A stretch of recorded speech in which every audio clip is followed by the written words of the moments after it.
Hello everybody, my name is Michael, and in today's video what we're going to be doing is this right here. So if that looks interesting to you guys, please carry on and watch the video. And also one more thing before we get into the video, if you enjoy what I do here, please don't forget to leave a like, comment and subscribe. It really helps me out and lets me know you enjoy the video. But with all that out of the way, let's get into that video.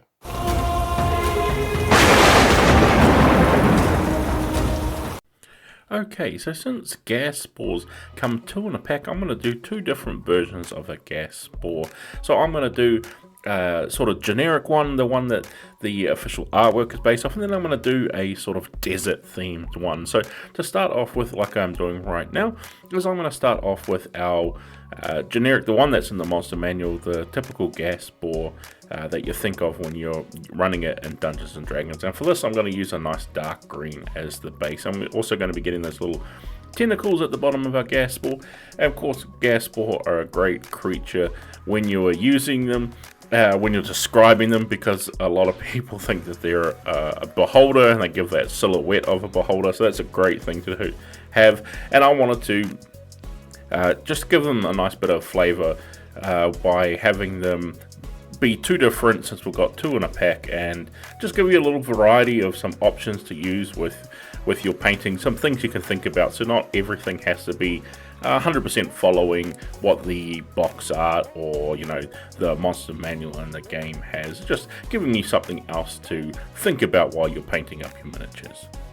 And then for our second gas spore, I'm coming in here with a very like grungy, yuck looking, like a yellow oak for this, and because I want this to be in a desert environment, this is gonna hopefully naturally make it blend in a bit. Of course, I'm going to have parts that are going to make it pop out, but I want to give the overall hopefully appearance when you put this thing out on the table, when you're in your desert environment, that it looks like it can blend in with that sort of stuff. So that's why I'm going with the ochre color here, to sort of match in with some nice craggy desert terrain and sand and that type of thing. Now that I have that painted up, I'm going to come in with a highlight now, and this is going to be a bright green.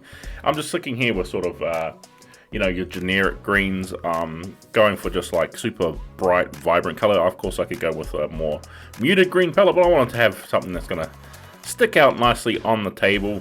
And coming in with some nice bright green highlights, we're going to eventually bring some of that back, but to add in some texture here, you can see I'm sort of more stippling on a lot of these raised ridges rather than painting on our brush stroke, so I get a little bit of texture on there. And with our desert gas spore, I'm going more into your typical ochre colors for this, and then again I'm doing the same thing here, coming in with a more stippling technique. And one thing I noticed too is just around the eye, it's got this nice ring effect, so I'm just dabbing them right in there to give that nice punch of color right there in your face, so you can look towards that eye. So with this gas spore as well, there's also some other little tendrils running across the body in pattern, and I'm going to be excluding them for our next step to add in that little bit more color. And like I said just before, I wanted to pick out some of these points on this model that look sort of like vines, I'm guessing they're supposed to be. So I'm coming in here with a reddish brown for that, and I'm going in carefully picking out these intricate patterns. Now this is going to take a little while to do, but trust me, I think it's really going to be worth it to add in these colors here. And for our second gas spore, I wanted to have a little bit more fun with it than I did with our other one, where I'm following the box art, the official artwork, and making it look very natural. And this one here, I want it to be a lot more unnatural, I guess is the word I'm trying to go for here. So I've gone with a nice bright blue for the vines, or a deep rich blue, I guess, more than a bright blue. I'm not going for a sky blue, I'm just going for like a really vivid, nice saturated blue here.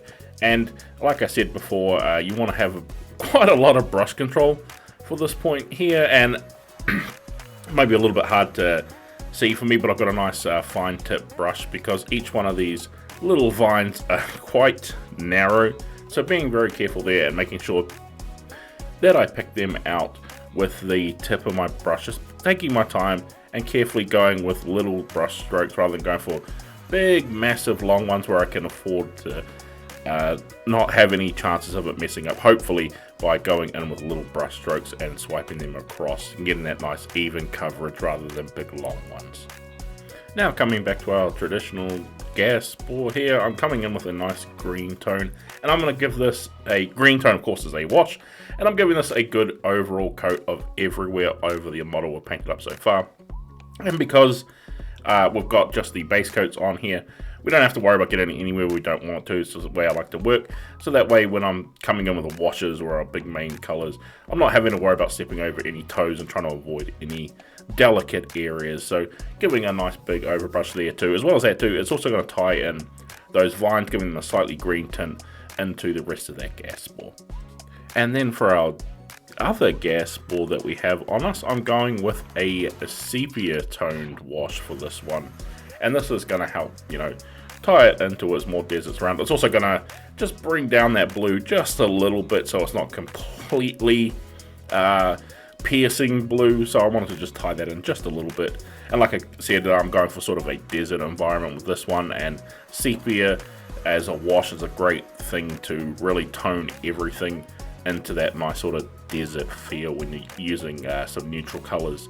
And of course I got that nice bright vibrant blue there as well to just tone that down just a little bit so it can look a little bit more tied in with the environmental colors that we're going to have on our base.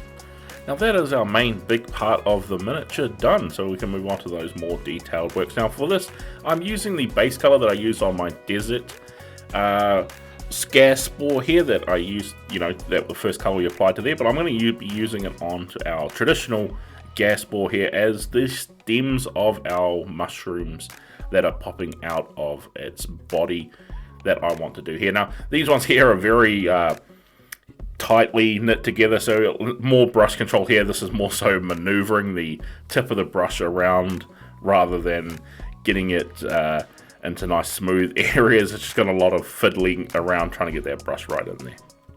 And our second gas spore is going to be using more of a bony color, and this again just like the one we just painted up on here, there's just they're just awkward. That looks nice on the model, but they're so close together and they're just spaced out just enough where it's really a pain to get your brush in here. So I definitely recommend painting in the stalks of the brush. The stalks of our mushroom, sorry, not the brush. So you can get your brush in around and it's not too bad before painting in the top. So I imagine if you painted the caps of the mushrooms, it would be a real pain to try and get those nice and even on the stalks. Now we have the stems of the mushroom done. I'm going to be doing the caps of the mushrooms, and these are going to be very, very different. And for our traditional gas spore here, I wanted to go with some nice red capped mushrooms, you know, the nice poisonous like traditional ones you think of in like a fairy tale and stuff like that, you know, your traditional red capped mushrooms. And it's going to be nice and a pop of color against our greens and browns we have on here as well. So just picking them out, giving them a nice good all over coat. And of course watch out for your brush control here because they're nice and awkwardly placed together, so you might have to move the model around all crazy places to really get a good coverage over all of those caps on the piece. And then for our second gas spore, I'm going to come in with a magenta color. So not really going with the desert theming here. I guess you don't find too many things out in the desert that are sort of a purple color, or at least not as far as I know of anyway. You guys probably know a bit better than me, but I wanted just something that was going to contrast nicely off those other colors there, and working with that yellow ochres and the blue we've got on there, magenta is great in helping make that stand out. I want to give the impression that these mushrooms are super deadly, and the way to portray that in a lot of things like animals and plants and that is the more vibrant they are, the more deadlier they can be. So coming in with the magentas for that really makes it stand out, makes it look really nice at a distance as well.